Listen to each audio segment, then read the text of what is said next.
All right, welcome everyone. Today we are going to break down a complete 100-day study plan to absolutely conquer the IPMAT 2026 exam.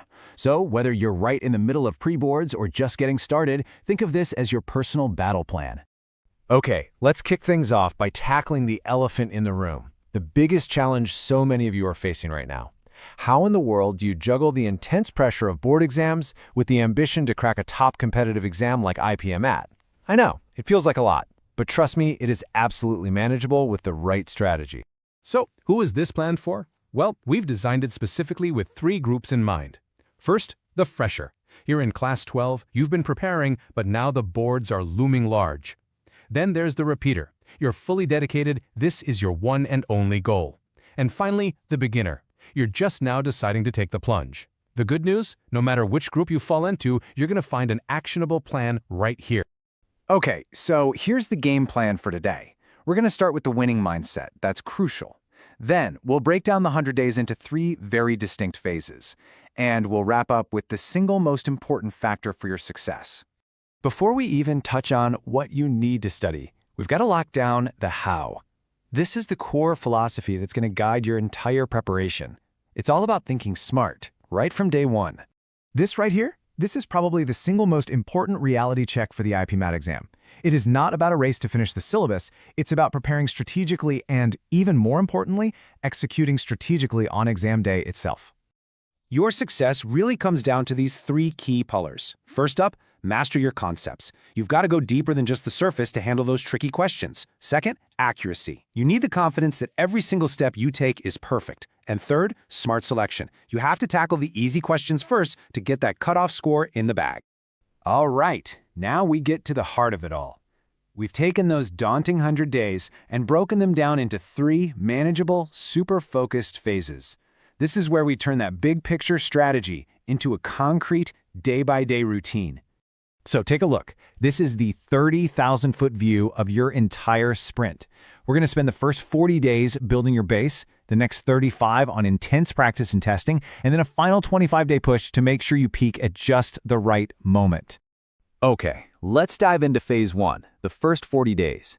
This part is all about creating a rock-solid foundation. And believe me, what you do right here, it sets the entire stage for everything that comes after. Now, what you focus on here really depends on where you're at in your journey. If you're a beginner, your whole mission is to build concepts from scratch, focusing like laser on those high-impact topics. But for freshers and repeaters, these 40 days are all about a strong, comprehensive revision of everything you've already learned. So, what does this look like in terms of time? Well, for freshers and beginners, you've got to find a way to carve out 2 to 3 hours on weekdays and maybe a bit more on the weekends. For our repeaters, though, this is your chance to really pull ahead by putting in more time every single day and absolutely maximizing those weekends. So, if you're a beginner, where do you even start with math? Right here. Your first 40 days should be a deep dive into these high-weightage topics. We're talking logarithms, equations, functions, progressions, number theory, and PNC. Seriously, mastering these topics first gives you the absolute biggest bang for your buck and helps you start clearing those cutoffs way faster. All right, we're moving into phase two, the next 35 days. Now the focus totally shifts from learning and revision to aggressive, hands-on application and refining your strategy. This is where you start turning all that knowledge into actual points on the board. So, if you're a fresher or a repeater, this phase is all about consolidation. You'll be solving past papers, going back to those tough questions you bookmarked, and really working on your speed. And for our beginners, guess what? It's time to start taking mock tests. Don't wait until you're 100% done with the syllabus. You need to start testing the waters once you've covered about 50 to 60%.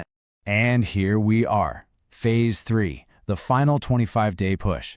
This is where all the hard work from the first two phases really comes together, helping you build that peak performance so you peak at the exact right moment. Okay, this phase is the same for absolutely everyone, no matter where you started. The name of the game is high-frequency mock tests, followed by ruthless analysis. And I mean ruthless. You have to learn from every single mistake.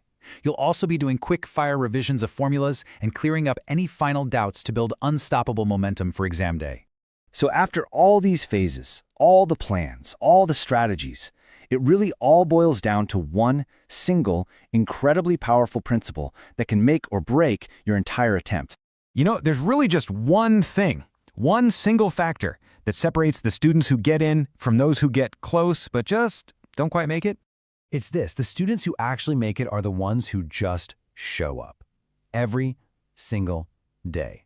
Even if it's only for 2 hours squeezed in between studying for your boards, that consistent effort builds on itself. If you drop your prep completely during your board exams, you're practically starting from zero again. Consistency is your superpower.